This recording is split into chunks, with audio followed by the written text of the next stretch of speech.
Tuhan bilang, apa yang kepadamu? Suara aja, pakai suaramu. Gimana Tuhan pakai suara? Bernubuat, Tuhan bilang. Tiba-tiba dia bernubuat. Waktu dia bernubuat, tulang kering berdiri jadi badan segala macam. Paulus dan keyahudiannya. Paulus itu orang Yahudi yang sangat totok. Bahkan maaf ya, dia punya pengetahuan culture Yahudi lebih hebat daripada 11 rasul yang lain. Karena dia orang sekolahan. Gurunya itu adalah master, profesor yang paling terkenal, Gamaliel waktu itu. Jadi dia punya tesisnya pasti bagus. Dia punya update Facebooknya pasti mantap tulisannya, kata-katanya. Kata-kata apa gitu ya, moto gitu. Karena dia orangnya intelek, cendekiawan. Dia pemikir. Ya. Dan Tuhan panggil dia bukan untuk orang Yahudi loh. Tuhan panggil dia untuk orang bukan Yahudi. Kan tidak nyambung Pak Bu. Harusnya kan dia punya modal Yahudinya. Dia akan singkapkan kesalahan budaya Yahudi yang bertentangan dengan firman Tuhan sehingga orang Yahudi bertobat. Tapi dengan baik-baik. Dengan modal, dengan benih pengetahuan keyahudiannya, akar keyahudiannya. Tuhan kirim dia justru menuju Eropa, menuju Yunani, menuju bangsa-bangsa Gentile.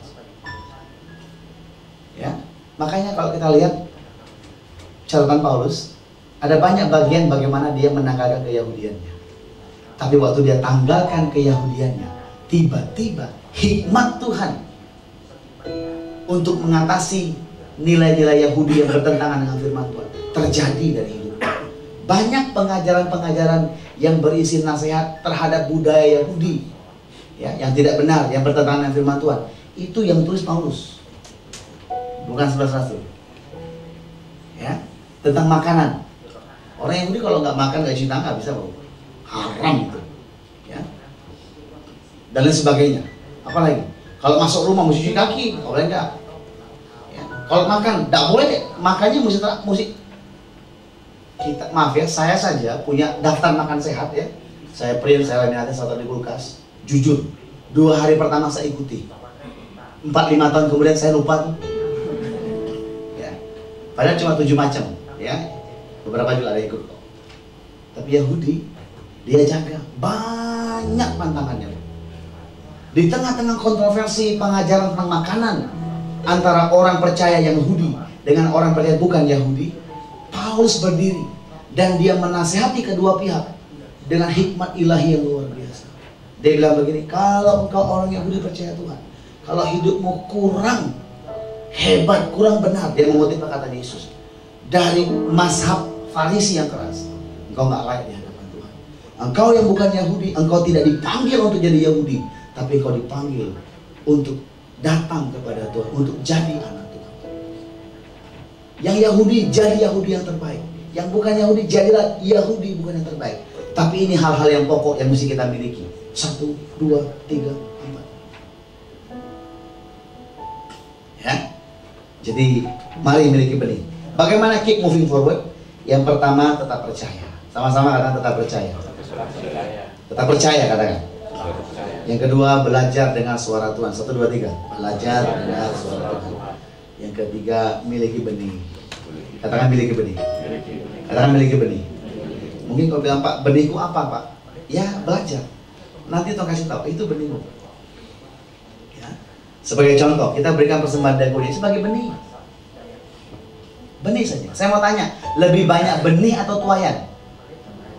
Nah, jangan dibalik-balik. Ya. Lebih banyak roti atau benih?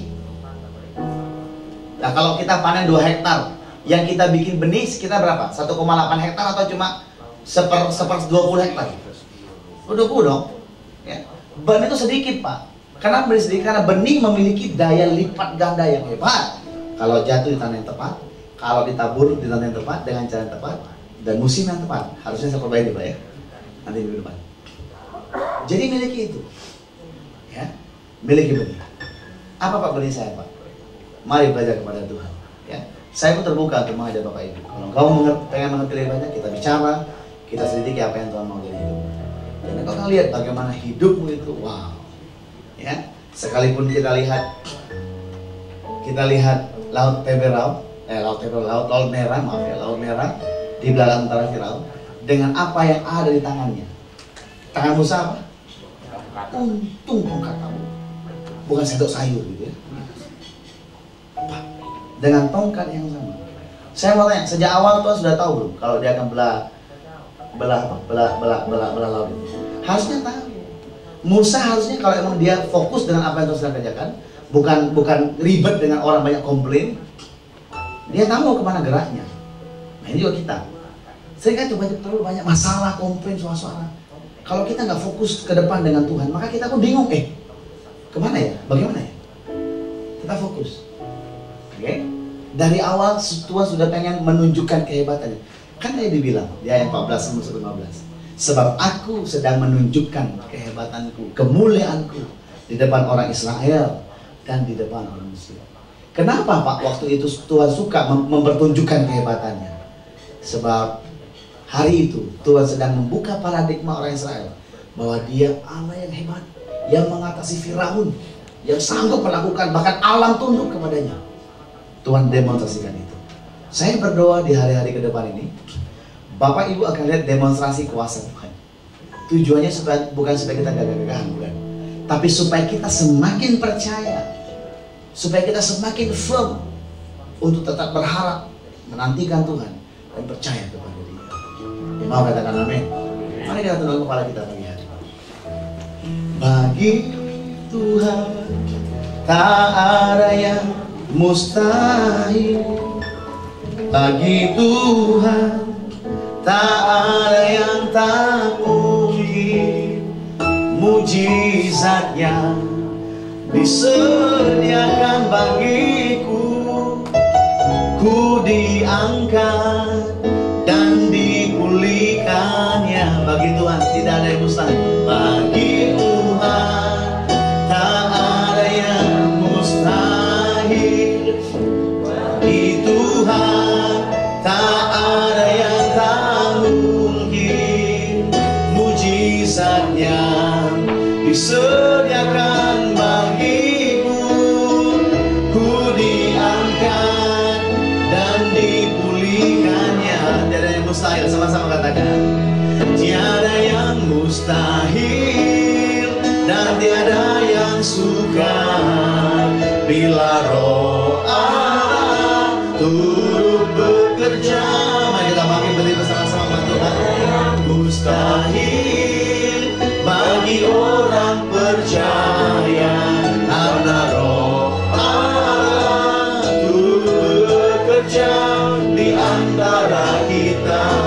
Lebih lagi sama-sama kita mengangkat tangan kita, katakan tiada yang mustahil, tiada yang mustahil, dan tiada yang sukar bila Roh Allah turut bekerja. Tiada yang mustahil bagi orang percaya karena Roh Allah turut bekerja di antara kita. Haleluya. Allah Tuhan yang berjanji, tak sekalipun Kau ingkari kesetiaanmu, sungguh tak mungkin. Yes Lord, di semua teguhkan gereja Bapak, teguhkan hamba-hamba untuk selamanya. Tuhan setia melayani, mengasihimu. Tiada Tuhan sepertimu, Yesus kawan aku. Lebih lagi, cepat Tuhan, dengan itu Tuhan dengan baik.